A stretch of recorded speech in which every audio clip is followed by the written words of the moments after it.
Hello Stampers, and welcome to Laura's Stamp Pad. Today I want to show you a technique called whitewashing. So this technique is so super simple and you can get so many different looks out of it. As you can see in this one here, I embossed the image, which is the fabulous Good Morning Magnolia. I embossed it in copper embossing powder. So you can see it's got that fabulous shine. And then I went ahead and whitewashed it, and it's on navy. I have a couple other samples and you can see how much they differ. So this one I did on crumb cake and I left it white. But then this one I actually did on crumb cake and then I sponged some color on. So you can see how fabulous just a little extra pink and green really make that image pop, but it still has that whitewash technique.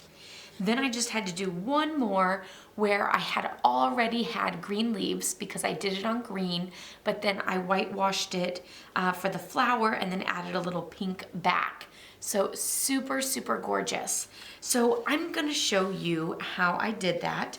And I'm going to do it on this one here with the Night of Navy. Normally I would do this and then I would assemble the card, but I actually assembled this card and then decided I wanted to do this video. And so I went ahead and stopped assembling it the rest of the way with the greeting. So here I have some Craft Whisper White ink. And this is just the regular re-inker for a craft white pad. Oh my gosh. It totally swizzled all over the place when I squeezed.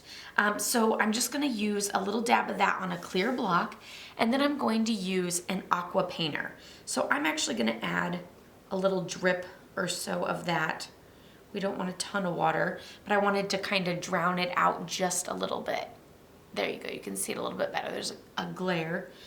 So now I'm just going to paint on my image. So you can go super delicate and get into each of those grooves and kind of paint a little dark as you wish, or you can also just sort of smear all over it. When you do smear all over it, some of that copper does dull down a little bit because you're kind of getting a little bit of that whitewash over top of the copper. So it just kind of depends on what look you're going for or how much time you might have. So I'm just gonna go ahead and again, I totally shouldn't have assembled this, but I'm glad I stopped so that I could do this video to show you guys all this quick and simple fun technique. So I'm just gonna go along each of these and you can see how fun that is. And then you'll just want to set it aside to dry, or you can also, since your heat tool is out for the copper embossing, you can also use it to dry this because you don't want a lot of water. In fact, if anything, you want to let it sort of dry and then go back and add more color if you prefer more color. So now I'm actually going to show you one of the other ones. We're going to set this one aside and I'm going to bring in this one here, and it's just white, but then I took my sponge dauber and Blushing Bride ink and I'm just going to lightly pounce all around that flower, and you can sort of stay in the center or you can go all the way out on the leaves and sort of fill in that flower. Now do understand that with a sponge dauber you're not going to get perfect solid coverage. It's just going to be, you know, a little bit of ink kind of sploshed around here and there. So that's how you add that color back, just by pouncing a little bit with your sponge dauber. I also use Pear Pizzazz for the green leaves on that one.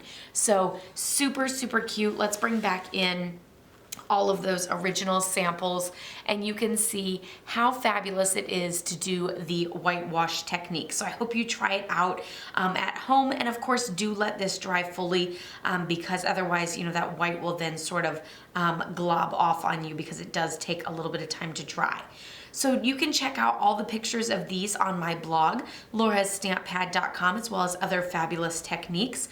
Don't forget to give this video a thumbs up if you liked it. Be sure to subscribe if you're new, as I post every Tuesday and Thursday.